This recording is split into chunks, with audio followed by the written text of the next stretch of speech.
Friends ఒకసారి ఈ video చూడండి. పిల్లలకి ఒక యాక్టివిటీ అనమాట. ఎప్పుడు ఎత్తుకుంటారు కదా, అలా డైవర్ట్ చేయడానికి ఇది వచ్చిన యాక్టివిటీ. ఈ వీడియో నేను కూడా ట్రై చేస్తాను సార్, చూడండి. నేను ఎలా ట్రై చేసినాను కదా అని మా పాప అయితే ఓకే డైవర్ట్ అయితే అయిపోయింది. మా ఎక్కువగా మంచి దగ్గర రావడం సతాయించడం అట్లయితే లేదు. దాన్ని నోటితో చేతితో పీకడం చేయడం. దీని ద్వారా ఏంటి, నోట్లో పెట్టుకుంటుంది కదా, ఇబ్బంది ఏమో అనుకుంటున్నారా? ఇబ్బంది అయితే ఏం లేదు, క్లాత్సే కదా, ఏం కాదు. సెట్టింగ్ అయితే ఏం రావట్లేదు, ఫినిషింగ్ కూడా ఇది ఉంది. సో అక్కడ కలర్ పేపర్స్ ఉన్నాయి, మన నార్మల్ కలర్ రిబ్బన్స్ ఉన్నాయి, మన నార్మల్ క్లాత్ వేస్తాను. మీరు కూడా ట్రై చేయండి. చిన్నపిల్లలు ఉన్న వాళ్ళు, పిల్లలకి కొంత డైవర్ట్ అయినట్టు ఉంటుంది, మనకి కొద్దిగా ఫ్రీ టైం దొరుకుతుంది. ఎందుకంటే ప్రతిసారి వాళ్ళని ఎత్తుకోవాలి, తిరగాలి, వాళ్ళు ఎంతసేపు మన దగ్గర ఉండాలనేది కాకుండా వాళ్ళకి ఇలా ఏదో యాక్టివిటీస్తే సైలెంట్ అయిపోతారు. దాని మీద కొద్దిగా టైం స్పెండ్ చేస్తారు వాళ్ళు, కానీ వాళ్ళకు మైండ్ కొద్దిగా డైవర్ట్ అవుతుంది. నాకైతే ఇది ఐడియా బాగా నచ్చింది. ఆ వీడియో చూసిన వెంటనే ట్రై చేసేసాను.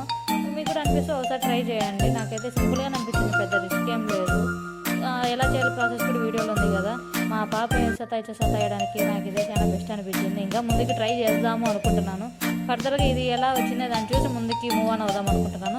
మీకు ఈ వీడియో నచ్చినట్లయితే లైక్ చేయండి. Thank you for watching. By by. మరిన్ని వీడియోస్ కోసం మన ఛానల్ సబ్స్క్రైబ్ చేసుకోండి.